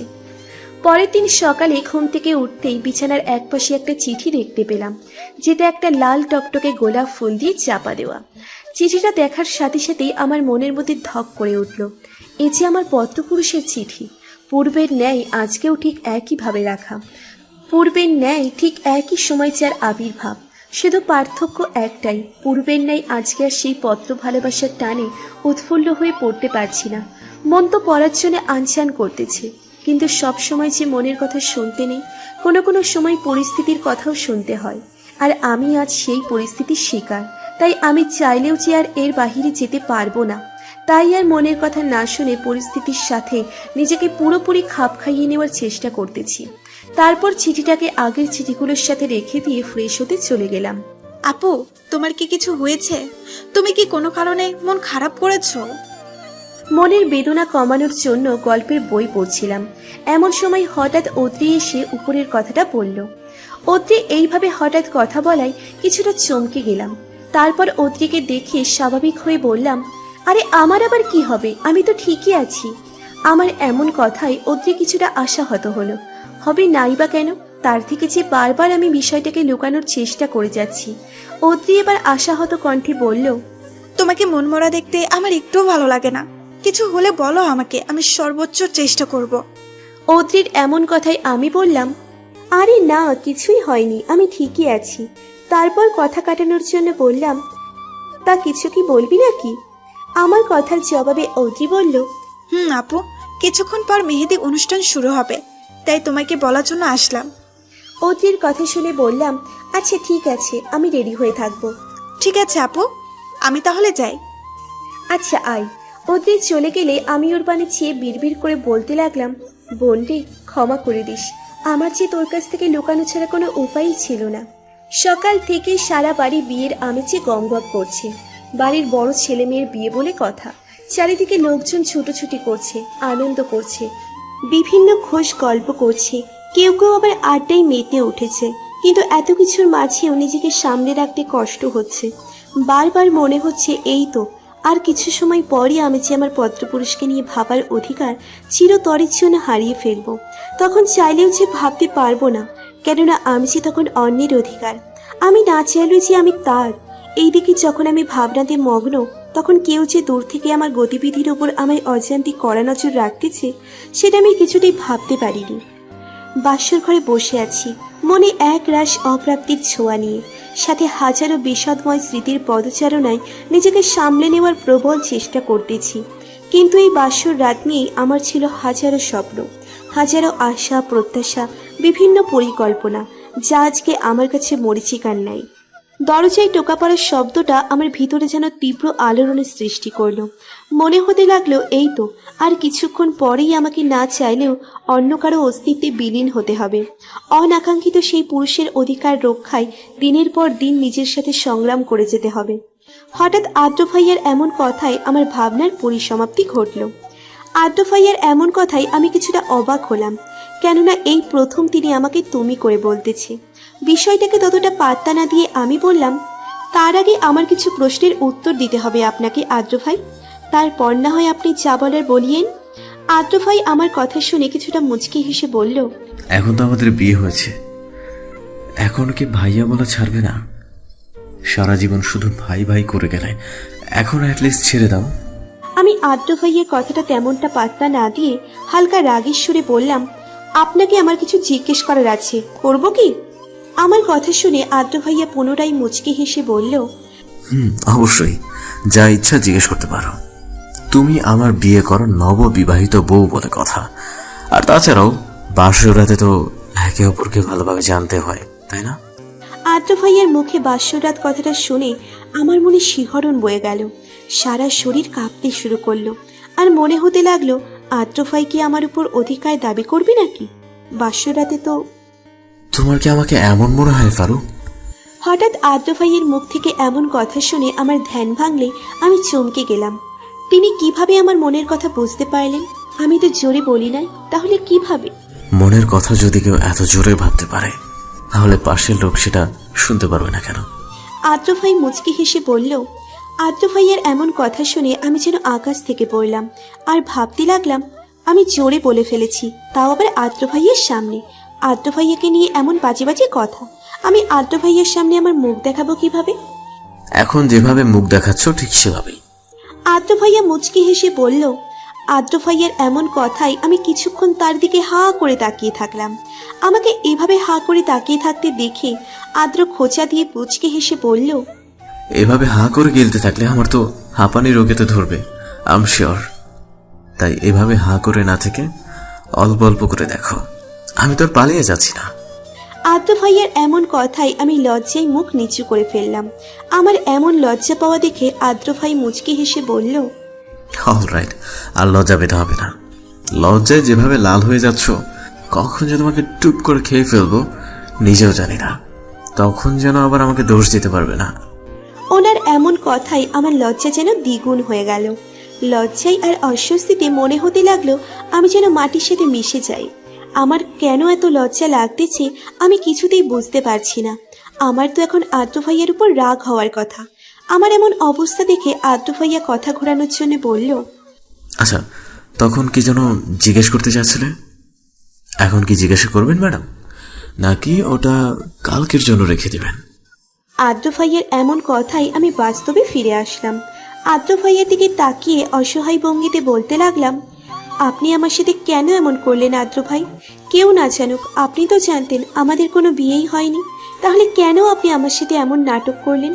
উত্তর দেন আদ্র ভাই, উত্তর দেন। আদ্র ভাই আমার কাছ থেকে যেন এমন প্রশ্ন শুনে অবাক হয়ে গেল। অবাক হয়ে জিজ্ঞেস করলো, তুমি এখনো বুঝতে পারো নাই? এটা কিভাবে সম্ভব? আদ্র ভাইয়ের মুখ থেকে এমন অবাস্তব কথা শুনে আবার আমার রাগ হতে লাগলো। আমি হালকা রেগে বললাম, না, আমি কিছুই বুঝতে পারি নাই। আপনি কেন আমার সাথে এমন করলেন? আজকে আপনার জন্য আমার জীবন এই পর্যায়ে এসে দাঁড়িয়েছে। কেন এমন করলেন আদ্র ভাই, কেন? এবার আদ্র ভাইয়া এমন কথা বললেন শুনে আমার রাগে সারা শরীর কাঁপতে লাগলো। আমার প্রশ্নের জবাবে আদ্র ভাইয়া বললেন, আপনি আমার জীবনটা নিয়ে এভাবে কেন খেললেন আদ্র ভাই? আমি আপনার কাছে কি অন্যায় করেছিলাম যার জন্য আপনি আমাকে এত বড় একটা শাস্তি দিলেন? আজকে আপনার জন্য আমার জীবন এমন এক পর্যায়ে এসে দাঁড়িয়েছে যে কেউই আমার কথা বিশ্বাস করতে চাইছে না। কেন এমনটা করলেন আমার সাথে আদ্র ভাই, কেন? আদ্র ভাইয়ের দিকে তাকিয়ে হালকা রেগে বললাম। আমার এমন প্রশ্নে আদ্র ভাইয়ের মুখটা কেমন যেন চুপসে গেল। তারপর অসহায় ভঙ্গিতে বলল, ফারুক, এখন আমি তোমার এই প্রশ্নের উত্তর দিতে পারবো না, তবে একটা কথা মনে রেখো, কেউই তোমার কথা অবিশ্বাস করেনি, বরং সবাই তোমাকে অনেকটা বিশ্বাস করে আর ভালোবাসে। আদ্র ভাইয়ের এমন কথাই আমি রেগে গিয়ে বললাম, আপনি সবকিছু দেখার পর এমন কথা কিভাবে বলতে পারলেন যে সবাই আমাকে বিশ্বাস করে? যদি বিশ্বাসই করতো তাহলে আমার উপর দিয়ে এতটা ঝড় বেয়ে যেত না কখনো। আদ্র ভাইয়া আমার কথায় সিরিয়াস ভঙ্গিতে বলল, ফারুক প্লিজ এত রেগে যাচ্ছ কেন? বললাম তো সময় হলে তুমি ঠিকই বুঝতে পারবে।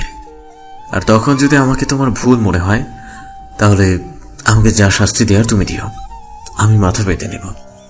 আদ্র ভাইয়ের এমন কথাই আমি অনেকটা অবাক হয়ে গেলাম। তারপর বিড়বিড় করে বললাম, এটা কিভাবে সম্ভব? আর আদ্র ভাইয়া এতটা সিরিয়াস বিষয় নিয়ে মিথ্যা কিছুতেই বলতে পারে না। তাহলে কি আমি ভুল? আর ভাবতে পারছি না। আদ্র ভাইয়া আমার এমন অবস্থা দেখে এই বিষয়টাকে বাদ দেওয়ার জন্য মুচকি হেসে বলল, থাক থাক, আরো বেশি ভাবতে হবে না।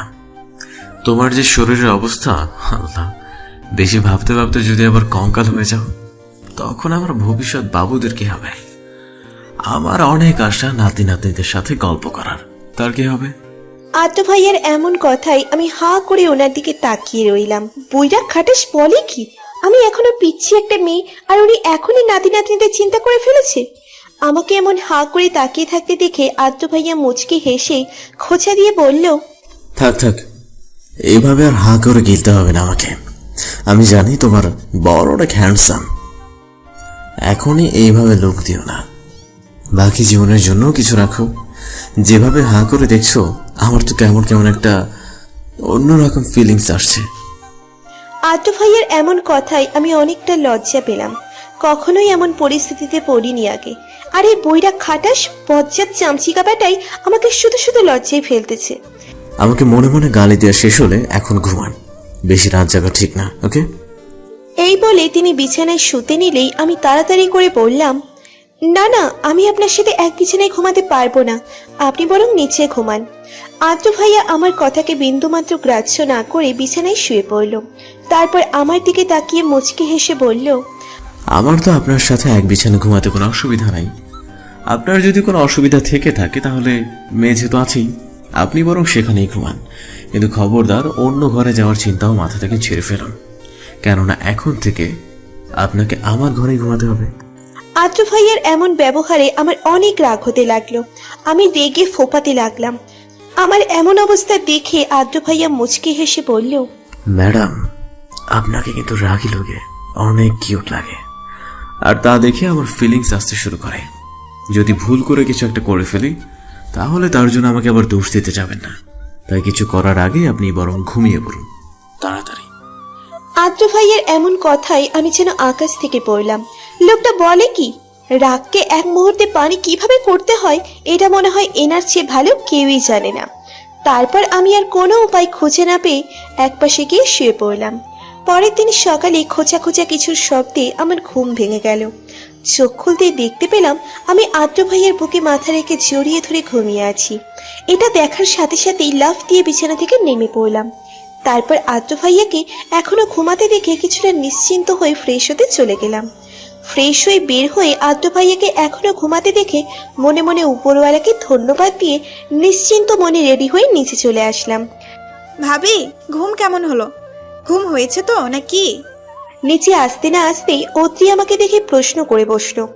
অদ্রির এমন প্রশ্নে আমার অনেকটা লজ্জা পেলাম, কিন্তু কেন পেলাম জানি না। তারপরও লজ্জা প্রকাশ না করে হালকা রাগের ভঙ্গিতে বললাম, অদ্রি, এটা কিন্তু বেশি হয়ে যাচ্ছে। ভুলে যাবি না আমি তোর বড় আপু, সো বেশি এপাশ ওপাশ করলে ঠাটিয়ে দিব একটা। আমার কথায় অদ্রির মধ্যে তেমন কোনো ভাবান্তরই দেখতে পেলাম না, বরং সে অধীর আগ্রহ নিয়ে আবার প্রশ্ন করলো, ভাবি বলো না প্লিজ, কি কি হলো তোমাদের? অদ্রির কথায় আমার আজকে সকালের কথা মনে হতেই আমি অনেকটা বেশি লজ্জা পেলাম।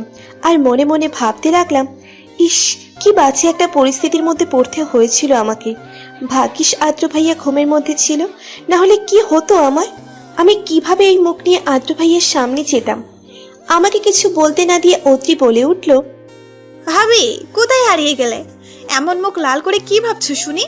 ভাইয়ার কথা নয় তো? অদ্রির কথায় আমার ধ্যান ভাগলে আমি হালকা রাগী গলায় বললাম, অদ্রি, এবার কিন্তু বেশি হয়ে যাচ্ছে। আমি কিন্তু। আমার কথা শেষ না হতেই অদ্রি বলে উঠল, আরে রাখো তো এখন ওসব কথা, তার চেয়ে বলো কি ভাবছিলে এতক্ষণ? অদ্রির এমন কথাই আমি বুঝতে পারলাম যে আমার আজকে আর নিস্তার নেই। কেননা বিপক্ষ দল আটঘাট বেঁধে মাঠে নামলেও আমি যে আজকে অস্ত্র শূন্য। হঠাৎ রান্নাঘর থেকে বড় মা বের হয়ে এসে অদ্রিকে ধমক দিয়ে বলল, অদ্রি, সকাল সকাল আমার ফার্মাকে না জ্বালালে তো হচ্ছে না, যা এখান থেকে।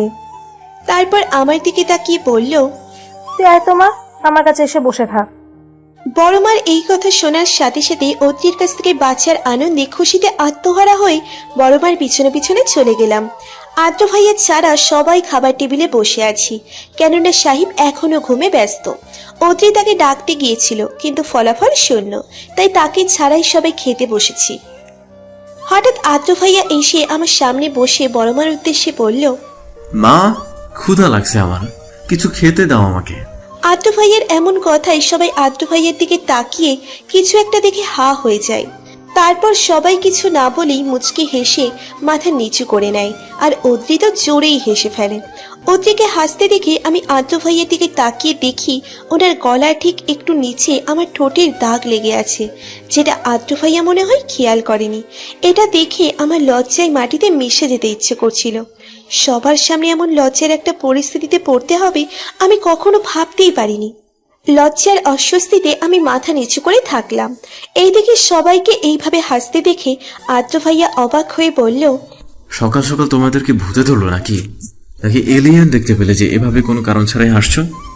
আদ্র ভাইয়ার এমন কথায় অদ্রি হেসে বলল, জি ভাইয়া, এলিয়েনই বলতে পারো, তবে তুমি এখনো দেখতে পারোনি। যদি দেখতে চাও তাহলে আয়নার সামনে গিয়ে তোমার গলার নিচের দিকে তাকাও। অদ্রির এমন কথায় আদ্র ভাইয়া মুখ হা করে তাকিয়ে রইল। তারপর উঠে গিয়ে যেই ড্রয়িং রুমের বেসিনের সামনে দাঁড়িয়েছে অমনি চিৎকার করে উঠে দৌড়ে উপরের দিকে চলে গেল। আদ্র ভাইয়ের এমন দৌড় দেখেই সবাই এবার জোরেই হেসে ফেলল। আর এইদিকে আমার তো চাই চাই অবস্থা, না পারছি কিছু বলতে আর না পারছি উঠে যেতে। লজ্জায় মাটিতে মিশে যেতে ইচ্ছে করছে, আর আদ্র ভাইয়ের উপর অনেক বেশি রাগ হচ্ছে আমাকে এমন একটা পরিস্থিতিতে ফেলার জন্য। শেষে আমি আর থাকতে না পেরে আদ্র ভাইয়ের দেখানো পথে আমি আমার ঘরের দিকে দৌড়ে চলে গেলাম। আমার এমন চলে যাওয়া দেখে বড় মা ধমক দিয়ে বলল, এই, তোমরা সবাই থামবে? মেয়েটাকে একটু শান্তি মতো খেতেও দিলা না। বিশেষ দ্রষ্টব্য, ফুপি তার বাসায় সমস্যার জন্য কালকেই চলে গেছে। বড় মার কথায় অতি অবাক হওয়ার ভান করে বলল, কই, আমরা আবার কি করলাম? সকাল সকাল ওরা একটা সার্কাস দেখালো, তাই একটু হাসলাম আর কি। অতির এমন কথাই বড় মা ধমক দিয়ে বলল, বেশি কথা শিখে গেছিস, চুপচাপ খেয়ে খাবারটা নিয়ে গিয়ে ফারুমাকে দিয়ে আসবি। এইদিকে আমি বিছানায় শুয়ে নিজেই নিজেকে গালি দিচ্ছি। আমি কিভাবে পারলাম আদ্র ভাইয়ের সাথে এমনটা করতে? তারপর হঠাৎ আলমারির দিকে নজর পড়তেই মনটা আপনা আপনি খারাপ হয়ে গেল, কেননা সেখানেই তো আছে আমার পত্রপুরুষের চিঠিগুলো, যা আজকে দেখার কিংবা পড়ার অধিকার যে আমি হারিয়ে ফেলেছি। এটা মনে হতেই আমার অনেক কান্না পাচ্ছে। কিভাবে পারবো আমি আমার ভালোবাসাকে ভুলতে? এ যে অসম্ভব। যখন থেকে ভালোবাসা কি বুঝতে পারছি তখনই পত্রপুরুষের আগমন, আর তার কিছুদিনের মধ্যেই ভালোবেসে ফেলেছিলাম সেই অনাকাঙ্ক্ষিত পত্রপুরুষকে। এতদিনের ভালোবাসা কিভাবে ভুলবো আমি? তারপর মনে হলো না, আমাকে যে ভুলতেই হবে, কেননা আমি যে এখন অন্য কারো স্ত্রী, যার সাথে জুড়ে আছে আমার পরিবারের মান সম্মান। আমার পরিবারের কথা ভেবে হলেও আমাকে যে ভুলতেই হবে। এইভাবে মনে মনে সিদ্ধান্ত নিলাম পত্রপুরুষের কোনো স্মৃতি না রাখার।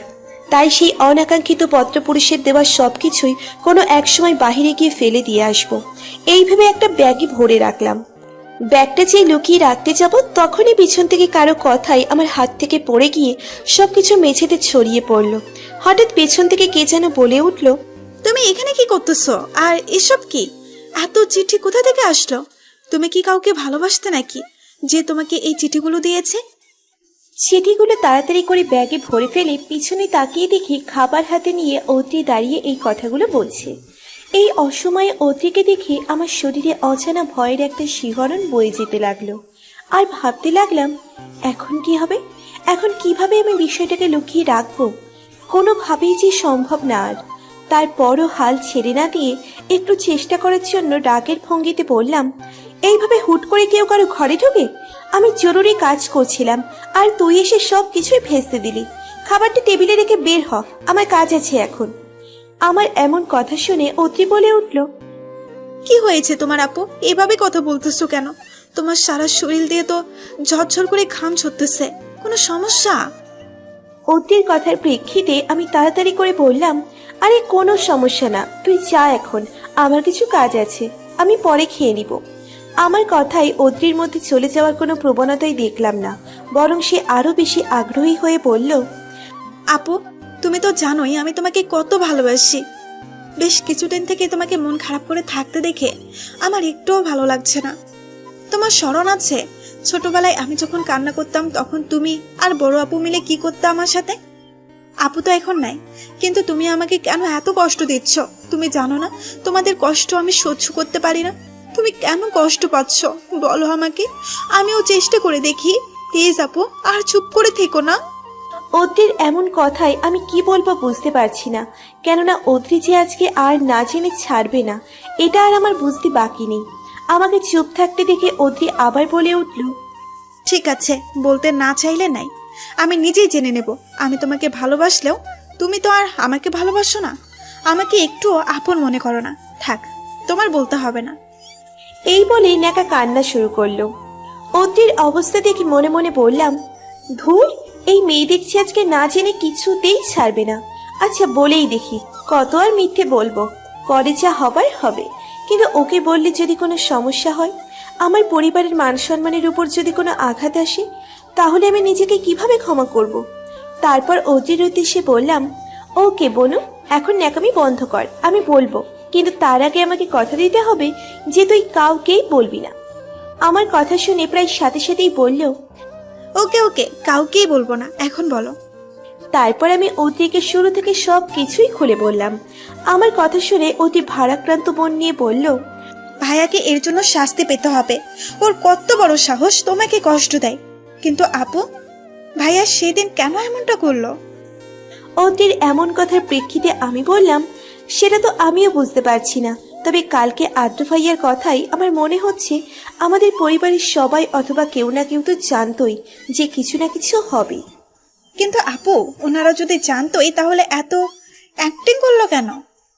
সেটা তো আমিও বুঝতে পারছি না, কিন্তু এতটুকু বুঝতে পারছি এর পিছনে নিশ্চয়ই কোনো বড়সড় ঘাপলা আছে।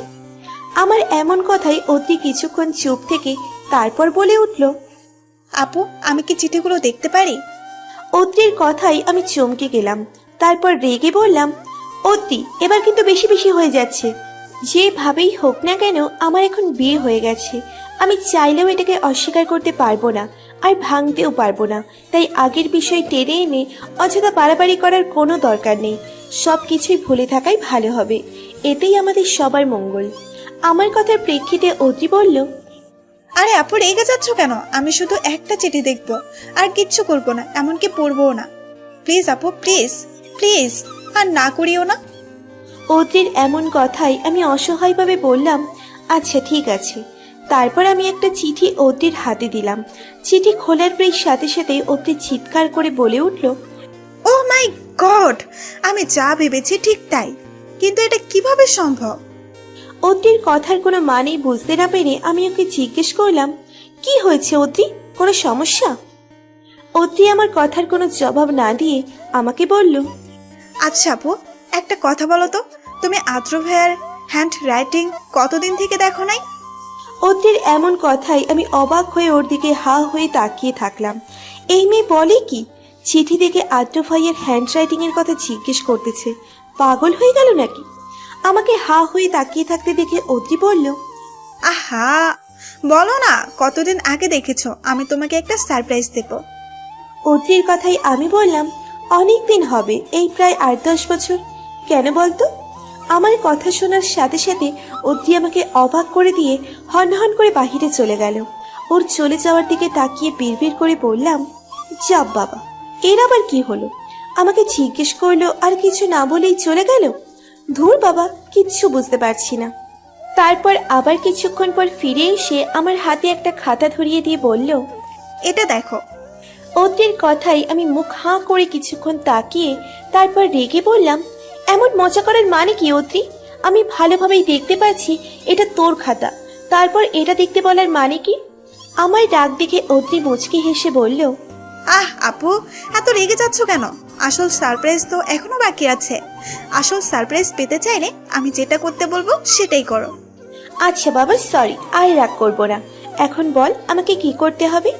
আমার এমন কথাই অতি মুচকি হেসে বলল, কিছুই করতে হবে না, শুধু আমার খাতার প্রত্যেকটা পৃষ্ঠা দেখবে, তাহলে কি হবে জানো?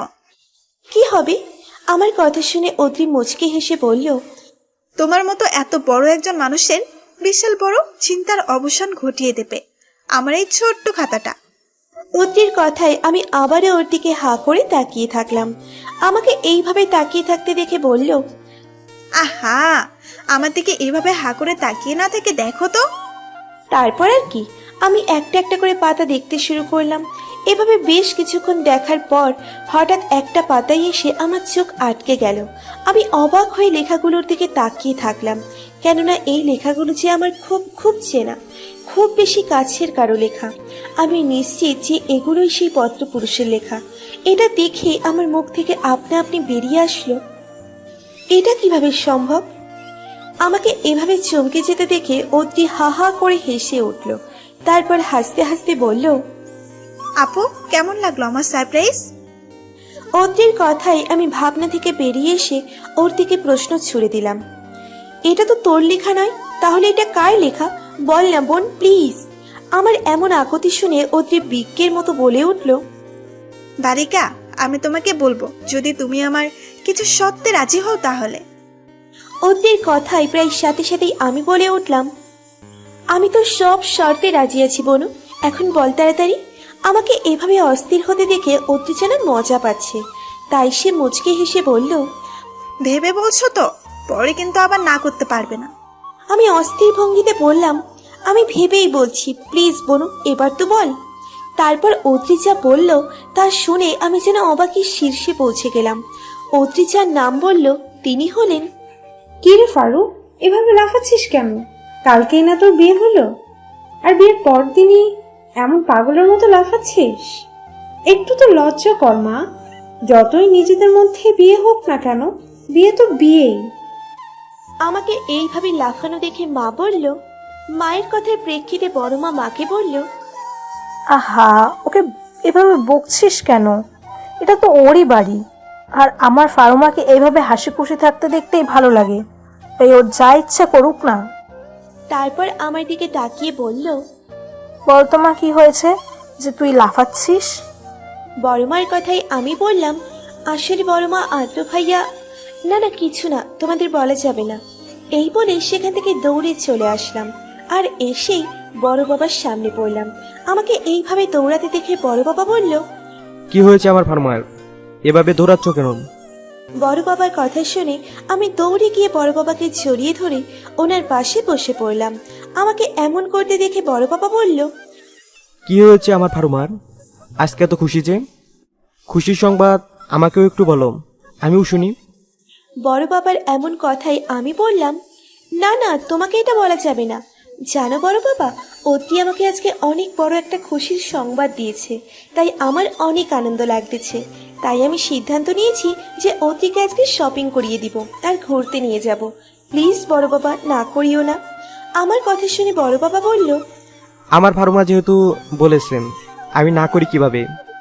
তবে মা, তোমাদের একা যেতে দিব না, বুঝতেই তো পারছিস দিনকার ভালো নয়, তাই তোদের সাথে আদ্র যাবে।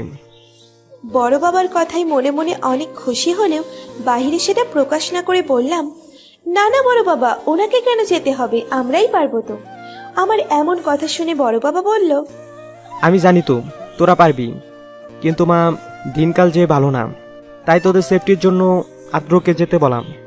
তোদের কিছু হলে আমাদের কি হবে? বড় বাবার কথাই আমি বললাম, ঠিক আছে বড় বাবা। অনেক উড়েছ বালিকা, এখন মাটিতে পা রাখো, কেননা এখন তোমার ওড়ার সময় শেষ হয়েছে, আর চোখের জলে নাকের জলে হওয়ার সময় এসেছে। বড় বাবার কাছ থেকে এসে আমি অদ্রির পাশে বসতে না বসতেই অদ্রি বলে উঠল।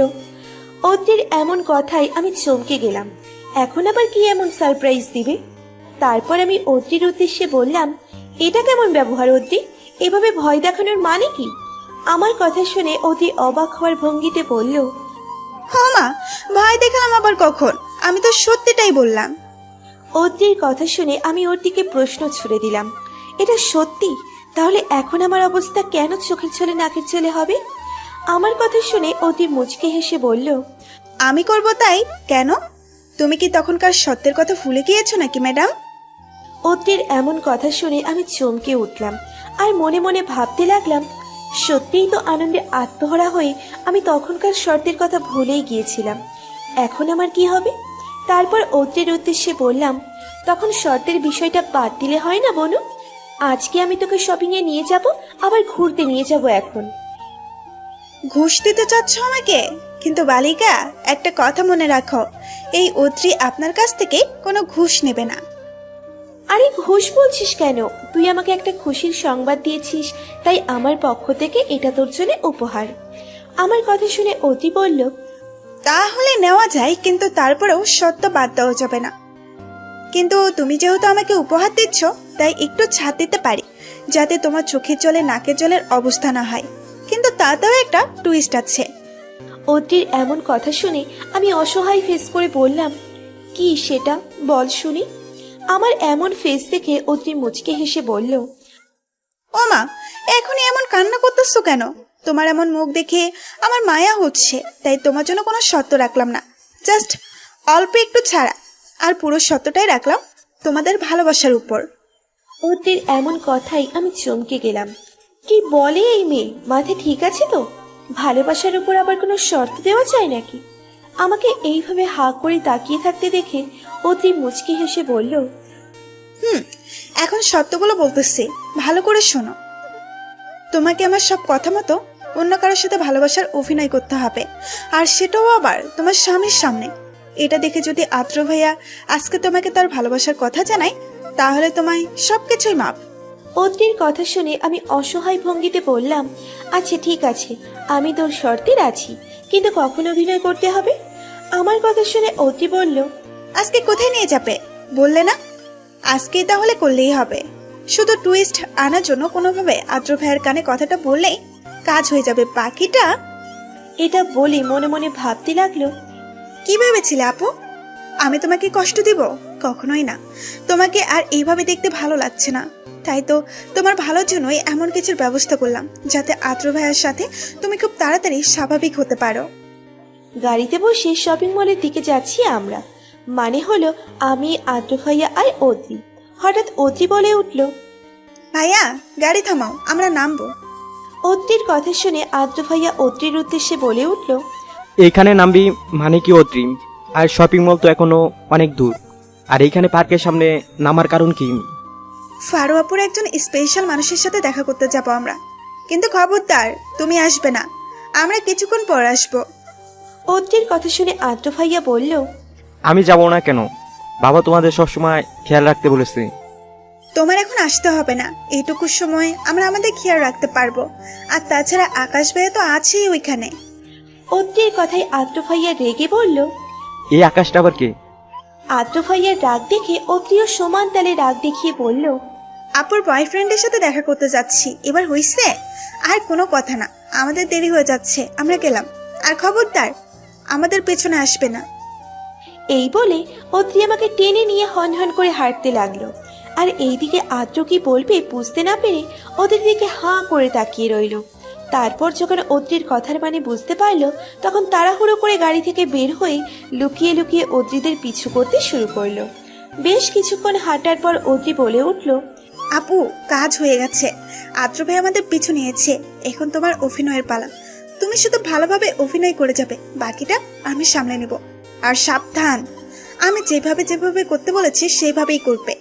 বেশি মাতব্বরি দেখে অন্য কিছু করতে যেও না, তাহলে হিতে বিপরীত হয়ে যেতে পারে। আকাশ ভাইয়ার সামনে দাঁড়িয়ে আছি, উনি বিভিন্ন বিষয় নিয়ে টুকটাক কথা বলতেছে। তারপর যেই প্ল্যান অনুযায়ী প্রপোজ করতে যাবে, তখনই আদ্র ভাইয়া এসে, তোর সাহস তো কম না? তুই আমার ভালোবাসা, এ আদ্র মেহবুবের ভালোবাসার মানুষকে প্রপোজ করতে চাস? তোকে তো আমি। এই কথা বলে আকাশ ভাইয়াকে মারতে নিলেই অদ্রি চিৎকার করে ওঠে। অদ্রির চিৎকার শুনে আদ্র ভাইয়া অদ্রির দিকে তাকিয়ে দেখে অদ্রি ক্যামেরা নিয়ে এসব ভিডিও করতেছে।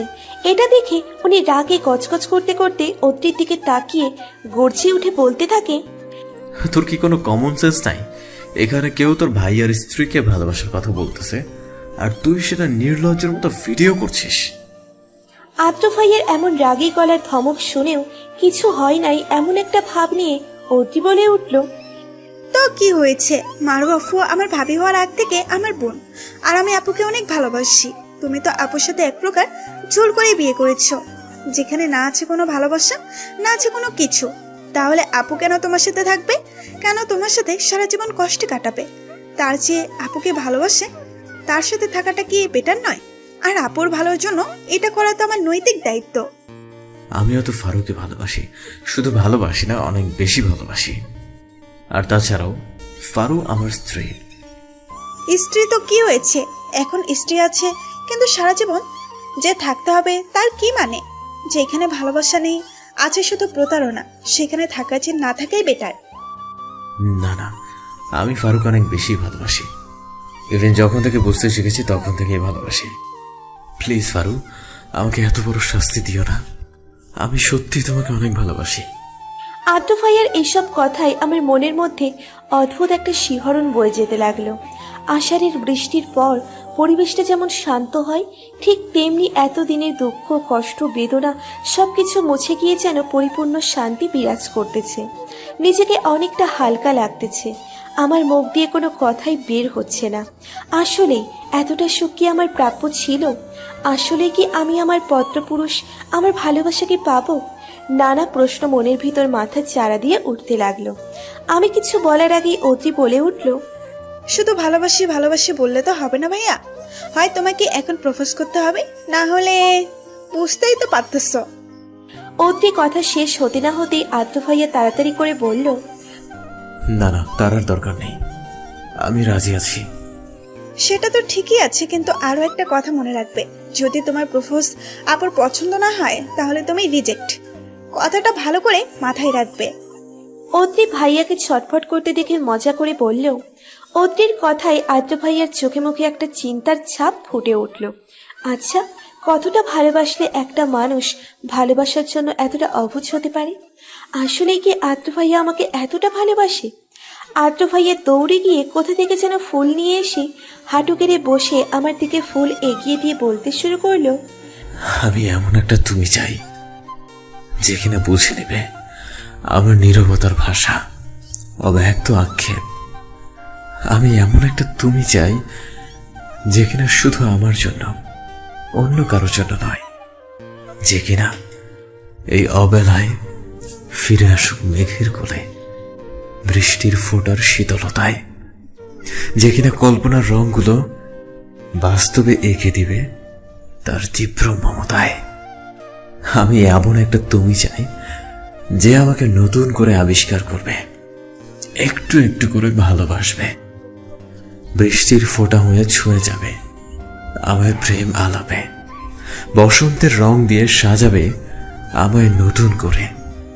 আমি এমন একটা তুমি চাই যে জ্যোৎস্না রাতের চাঁদ দেখার বায়না করে চাঁদের আলোয় আমাকে খুঁজবে, প্রখর শীতে আমায় চাদর করে রাখবে। আমি এমন একটা তুমি চাই যার মনের শহরের সঙ্গী করে রাখবে আমায়, যার হৃদয় আঙিনায় পুরো অস্তিত্ব জুড়ে থাকবে আমার বসবাস, যে আপন করে রাখবে আমায় মনের পিঞ্জিরায়। হবে কি আমার সেই তুমি? দেবে কি আমাকে তোমার হৃদয়ের আঙিনায় বাস করতে? আদ্র ভাইয়ার এসব কথা শুনে আমার চোখ দিয়ে ঝরঝর করে পানি পড়তে লাগলো। এতটা সুখের অশ্রু যার আবির্ভাব হয়েছে তীব্র বেদনার কালে, এক টুকরো সুখের মোহমীয় শীতল আবেশে। নিজেকে আর সামনে রাখতে পারলাম না। তীব্র গতিতে আদ্র ভাইয়ার বুকে আছড়ে পড়ে কান্না শুরু করে দিলাম। এতদিনের ভালোবাসার তীব্রতা যেন আকাশ ছুঁয়েছে, যেন মেঘ মিলন হয়েছে, যার প্রতিক্রিয়া স্বরূপ ঝরঝর করে চোখ দিয়ে পানি পড়ছে। আমার এমন অবস্থা দেখে আদ্র ভাইয়া মাথায় হাত বুলিয়ে দিতে দিতে মায়াময় কণ্ঠে আমাকে বিভিন্নভাবে সান্ত্বনা দিতে লাগলো। বেশ কিছুক্ষণ পর অদ্রির কথায় আমার ধ্যান ভাঙল। অদ্রি বলল, ম্যাডাম, আপনি কি ভুলে গেছেন যে আপনি এখন একটা পাবলিক প্লেসে আছেন? এখানে আপনারা ছাড়াও আরো অনেক মানুষ আছে এবং তারা আপনাদেরকে দেখতেছে। অদ্রির কথা শুনে আমি চমকে উঠলাম। তারপর মাথা তুলে চারিপাশে তাকিয়ে দেখি অনেকেই আমাদের দিকে হাঁ করে তাকিয়ে আছে। এটা দেখার সাথে সাথে আমি আদ্র ভাইয়াকে ছেড়ে দিয়ে লজ্জায় মাথা নিচু করে দাঁড়িয়ে রইলাম। আমাকে এভাবে লজ্জা পেতে দেখে অদ্রি মুচকি হেসে খোঁচা দিয়ে বলল, বাবা, ম্যাডামের দেখে আবার লজ্জাও আছে। যেইভাবে জড়িয়ে ধরেছিলেন, আমি তো ভাবছিলাম এই জীবনে আর ছাড়বে না মনে হয়। অদ্রির কথায় আমার লজ্জার পরিমাণটা যেন দ্বিগুণ হয়ে গেল। সবার সামনে এটা আমি কি করলাম? ছি ছি, লজ্জায় আমার মাটিতে মিশে যেতে ইচ্ছে করছে। থাক থাক ম্যাডাম, এইভাবে আর আপনাকে লজ্জায় লাল হতে হবে না। হাজার হোক, বরটা তো আপনারই। তারপর আকাশ ভাইয়ার উদ্দেশ্যে বলল, আপনাকে অসংখ্য ধন্যবাদ ভাইয়া। আপনি আমাদের হেল্প না করলে এমনটা করতে পারতাম না। ধন্যবাদটা আমাকে না দিয়ে বরং তিশাকে দিও, কেননা ও না বললে আমি কখনোই আসতাম না। অদ্রিদের এমন কথা শুনে আদ্র ভাইয়া ওদের দিকে হাঁ করে তাকিয়ে আছে। আদ্র ভাইয়াকে এইভাবে অবাক হতে দেখে অনেক ভালোই লাগছে। অদ্রি আদ্র ভাইয়ার এমন হাঁ মুখটা আরো বেশি করে হাঁ করে দেওয়ার জন্য সকাল থেকে এখন পর্যন্ত সব ঘটনাই একে একে বলে দিল, কিভাবে কি কি প্ল্যান মাফিক করা হয়েছে। অদ্রির এমন কথাই আদ্র ভাইয়ার মুখটা দেখার মতো ছিল। তারপর হুট করে অদ্রির কান চেপে ধরে বলল, বেশি পাকনামা করছিস না এই বয়সে? বাড়িতে ফিরে নেই, তারপর তোকে দেখাচ্ছি মজা। আহা ভাইয়া, লাগছে তো, প্লিজ ছেড়ে দাও না। তারপর আদ্র ভাইয়া ওদিকে ছেড়ে দিয়ে আকাশ ভাইয়ের উদ্দেশ্যে বলল, সরি ভাই, আপনাকে ভুল বুঝে অনেক কিছু বলেছি, আর আপনাকে অনেক অনেক ধন্যবাদ। ইটস ওকে ভাই, আর ভাইয়া কিন্তু আপনাকে অনেক ভালোবাসে, কখনো ওকে কষ্ট দিবেন না। তিশা আর আমার বিয়ে আগামী মাসে, আপনারা কিন্তু অবশ্যই আসবেন, আসতে ভুলবেন না যেন। সে আর বলতে। তারপর আকাশ ভাইয়াকে সাথে নিয়ে বিভিন্ন জায়গায় ঘোরাফেরা করলাম। চারিদিকে রাতের কুচকুচে অন্ধকার বিরাজ করছে। আকাশে হালকা হালকা মেঘ উড়ে বেড়াচ্ছে, আর মেঘের আড়াল থেকে চাঁদ মাঝে মাঝে উঁকি দিয়ে তার অস্তিত্ব জানান দিচ্ছে। ঝিরঝির করে বৃষ্টি পড়ছে, আর হালকা বাতাসের সাথে সামনের বাগান থেকে ভেসে আসা কৃষ্ণচূড়া, বকুল, কেয়া সহ বিভিন্ন ফুলের মিষ্টি ঘ্রাণ যেন আষাঢ়ের এই পরিবেশটাকে যেন আরো মোহনীয় করে তুলেছে। আমি আদ্র ভাইয়ের বুকে মাথা রেখে চোখ বুজে আছি, আর উনি আলতো করে আমার মাথায় হাত বুলিয়ে দিচ্ছিলেন। এমন এক পরিস্থিতিতেও আমার চুপচাপ থাকতে ভালো লাগছিল না, তাই মুখটা বাংলার পাঁচের মতো করে বললাম, আচ্ছা, সেদিন আপনি আমার সাথে কেন এমনটা করেছেন? এখনো আমাকে বলেন নাই, কিন্তু আজকে আমাকে বলতেই হবে, কেন এমন লজ্জাস্কর একটা কাজ করছিলেন আপনি? আদ্র ভাইয়া আমার এমন অবস্থা দেখে মুচকি হেসে বললেন, বলতেই হবে, না বলে হয় না। না, হয় না, বলেন তো। আমার এত আগ্রহ দেখে আদ্র ভাইয়া বলল, ওটার কারণ যদি শুনতে চাও তাহলে তোমাকে আরো আগে থেকেই শুনতে হবে। বলুন। আজ থেকে ঠিক 15 বছর আগের কথা। আই ওয়াজ অনলি 11, আর তোমার ছিল অনলি 5। তখন দাদু মারা যায়, এটা তো জানো। জানি, মায়ের কাছ থেকে শুনেছি। দাদুর নাকি ইচ্ছে ছিল তার কোনো একজন নাতি নাতির বিয়ে সে দেখবে, কিন্তু যখন বুঝতে পারলো তার শেষ সময় ঘনিয়ে আসছে, তখন এই কথাটা বাবা ছোট বাবাদের জানায়। আর দাদুর এমন কথা শুনে ওনারা অনেক চিন্তায় পড়ে যায়, কিভাবে কি করবে। ফুপিরাও তখন বিদেশে ছিল, আর আপুর বয়সও তখন অল্প ছিল। ওই বয়সে আপুকে বিয়ে দেওয়াটা সম্ভব ছিল না, তাই বাকি ছিলাম আমি। আমার বয়স ছিল তখন মাত্র 11। এই বয়সে কোনো মেয়ে আমাকে বিয়ে করবে না। অবশেষে দাদুর ইচ্ছে পূরণের জন্য তোমার সাথে আমার পারিবারিকভাবে বিয়ে দিয়ে দেয়, যেটা আমরা ছাড়া কেউই জানতো না। আর তুমি তো তখন ছোট ছিলে, তাই তোমারও হয়তো স্মরণ নেই সেই কথা। আদ্র ভাইয়ের এমন কথা শুনে আমি অবাক হয়ে হাঁ করে ওনার দিকে তাকিয়ে আছি। তারপর বললাম, তাহলে পরে আমাকে জানানো হয় নাই কেন? বিয়ের পর বাবা সবাইকে কঠোরভাবে নিষেধ করে দিয়েছিল, যাতে এই কথা আর কোথাও জানাজানি না হয়। এতে সবাই যদি তোমাকে উল্টাপাল্টা কিছু বলে, তাহলে তোমার ছোট মস্তিষ্ক চাপ পড়তে পারে, বা তোমার পড়ালেখার ক্ষতি হতে পারে। কিন্তু ফুপি তাহলে সেদিন বিয়ের জন্য কেন অন্য একটা ছেলে নিয়ে এসেছিল? আর আপনি কেনই বা অমনটা করেছিলেন বুঝতে পারছি না আমি এখনো। ওই যে বললাম না, আমরা ছাড়া কেউই জানতো না, এই ফুপিও জানতো না, কেউ ওনাকে আগে জানায়নি। আর ফুপি এই বিষয়টা না জেনেই কোনো একজনকে হুট করে বাসায় নিয়ে এসেছে, তাই ওই অবস্থায় বিয়ে ভাঙার জন্য ওইটা করেছিলাম। আদ্র ভাইয়ের এমন কথাই যেন আমি অবাকের ওপর অবাক হচ্ছি। আমার লাইফে কত কিছু ঘটে গেছে যার বিন্দুমাত্র আমি জানি না। তারপর হালকা একটু রেগে বললাম, সেই জন্য সবার সামনে আপনি এমনটা করবেন? আরে আমি কি করতাম তখন? ছোট বাবা যখন আমাকে ফোন দিয়ে বিষয়টা জানালো, আমার মাথা তখন গরম হয়ে গিয়েছিল। কি করব কিছুই বুঝতে পারছিলাম না। আর ওই অবস্থায় আমার মাথায় ওটা ছাড়া আর কিছুই আসেনি। জানেন আমার কেমন লাগছিল তখন? কি বাজে একটা পরিস্থিতি। আমার ইচ্ছে করছিল মাটিতে মিশে যেতে। আচ্ছা, আর একটা কথা বলুন তো। আমার কথা শেষ হতে না হতে আদ্র ভাইয়া বলে উঠল, কি কথা? আপনি আমাকে পত্রপুরুষ সেজে চিঠি কেন দিতেন? আর আপনার পরিচয় বা কেন দিতেন না? বাবা মানা করেছিল তোমাকে এত তাড়াতাড়ি আমাদের বিয়ের কথা না জানাতে। ওনারা চাইছিল আমি ভালোভাবে সেটেল হওয়ার পর ধুমধাম করে বিয়ে দিতে। ইনফ্যাক্ট আর কিছুদিন পরেই আমাদের বিয়ে হতো, কেননা আমি এখন অলমোস্ট সেটেল হয়ে গেছি। সেটা বুঝলাম, কিন্তু আসল কারণটা তো এখনো বললেন না। যখন আমি ভালোবাসা কি বুঝতে পারলাম, তখনই বুঝলাম আমি তোমাকে অনেক বেশি ভালোবাসি। এটা হয়তো সৃষ্টি হয়েছিল উপরওয়ালার নির্ধারিত পবিত্র একটা বন্ধনে আবদ্ধ ছিলাম তার জন্য। তাই বাবা আমাকে যতই মানা করুক না কেন, আমার ভেতরে তোমার জন্য আলাদা একটা চিন্তা সব সময় আমাকে তাড়া করে বেড়াতো। যদি তুমি অন্য কাউকে ভালোবাসো বা অন্য কেউ তোমাকে তার মায়ায় ফেলে, সেটা যাতে না হয় তাই আমি তোমাকে লুকিয়ে লুকিয়ে চিঠি দিয়ে আমার সাথে বেঁধে রাখতাম, যাতে অন্য কারো উপর তোমার মন না যায়। আজকে যেন আমাকে অবাকের ভূতে ধরেছে। একের পর এক কাহিনী ঘটে আমাকে হা করে দিচ্ছে। আমাকে এভাবে হা করে তাকিয়ে থাকতে দেখে আদ্র ভাইয়া মুচকি হেসে বলল, আপনার প্রশ্নের জাহাজ কি শেষ হয়েছে ম্যাডাম, নাকি এখনো আরো বাকি আছে? আদ্র ভাইয়ার এভাবে বলায় আমি একটু লজ্জা পেয়ে বললাম, আপনার কাছে প্রশ্নের আবার শেষ আছে নাকি? কিন্তু আজকে আর করব না। এখন আমি আপনার বুকে মাথা রেখে ঘুমাবো। খবরদার, আপনি আমাকে ডিস্টার্ব করবেন না। এই কথা বলে ওনার বুকে মাথা দিয়ে ওনাকে জড়িয়ে ধরলাম। আমার এমন কথা শুনে আদ্র ভাইয়া মুচকে হেসে বলল, বাহ, আমার বউ তো দেখি সেই লেভেলের রোমান্টিক। ম্যাডাম, শুধু আপনার কথাই ভাবলে হবে? আমার কথা ভাবতে হবে না? 15 বছর হলো আমাদের বিয়ের, তাও আমার একবার না দুইবার বিয়ে করেছি, কিন্তু বউয়ের সাথে এখনো বাসরটাই করতে পারলাম না। আদ্র ভাইয়ার এমন কথায় লজ্জায় মুখ লাল হয়ে গেল। আমি ওনাকে আরো শক্ত করে জড়িয়ে ধরে বললাম, আপনার বউ কি আপনাকে মানা করেছে নাকি? আপনি করতে পারেন নাই। আপনার 15 বছরের বিয়ে করা বউ যে এখনো কুমারীই আছে, সেটা তো আপনার ব্যর্থতা।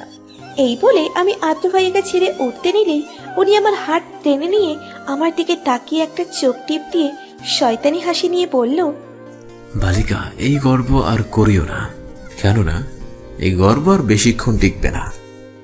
এই বলে আলতো করে আমার কপালে একটা চুমু দেওয়ার সাথে সাথেই আমি ওনার বুকে মাথা দিয়ে শক্ত করে জড়িয়ে নিলাম। মিশে যেতে লাগলাম একে অন্যের ভালোবাসায়। আপনারা কি এখনো পড়তে চান? হয়তো আজকে দুইজনের মিলন হবে, পূরণ হবে তাদের দীর্ঘ ভালোবাসার প্রতীক্ষা। একে অন্যকে বলবে তাদের অন্তরের অন্তঃস্থল থেকে নির্গত ভালোবাসার কথা। তাই একটু প্রাইভেসি তো লাগবেই, তাই না? তাহলে এখন আপনারা বিদেয় হন।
হুম।